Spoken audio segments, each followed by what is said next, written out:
estudar para fazer a residência em neurologia, né? Aí saí, comecei lá na Fundação de Neurologia daí, e aí levei, né, todo esse meu interesse por plantas e tal, e aí, coincidentemente, a vida foi encaixando as coisas, e o Dr. Andrade, que é o presidente lá, o principal preceptor, né? Ele gostava muito disso, ele já estudava, a mãe dele tinha ensinado diversas plantas medicinais para ele.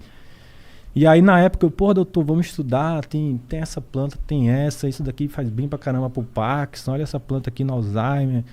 E aí ele falou, Giovanni, vamos logo estudar cannabis medicinal, isso daí vai ser o futuro. E aí eu na época, poxa, estudar cannabis era muito difícil, sempre foi muito difícil estudar cannabis. Por toda a questão legal mesmo da coisa, de você não ter acesso ao produto. E de forma legal, né? De forma legal. E aí, nessa época, a gente começou a publicar alguns relatos de caso, porque já estava a gente já conseguia importar a medicação, né? A medicação ela já chegava, então a gente já tinha um produto para poder utilizar de fato. E esses relatos de casos foram divisores de águas também, assim, no potencial da planta, né? A gente viu coisas assim acontecerem que surpreendeu a nós, a mim que era jovem, a doutora Andrade que já tinha uma carreira enorme. Tipo, né? o quê? O que tu viu assim que Pô, foi? controle de crises convulsivas, controle de quadros psicóticos gravíssimos, né? Controle de transtorno do sono, que já usava diversos tipos de hipnóticos ou de sedativos sem efeito. Então, doenças raras, né, que não tinha tratamento disponível e a gente conseguiu oferecer pelo menos uma melhora na qualidade de vida daquela pessoa, né? Então isso começou a mexer muito com a gente levou esses trabalhos para o congresso e a gente viu que era uma coisa ali que tinha muito potencial, né? Então, a partir daí a gente se organizou melhor, montou um time de pesquisa e começamos a fazer uma revisão bibliográfica, né? Porque a principal evidência que a gente tinha hoje, até então da ciência, que a gente tem ainda, na verdade, é o uso na epilepsia, né? Então, o uso na epilepsia ele é dramático. Tipo assim, a pessoa, né, vinha tendo crises convulsivas usando 7 remédios, e aí você, de repente, acrescenta um remédio, um extrato de uma planta e ter controle dessas crises. Às vezes não controle, mas redução bastante significativa.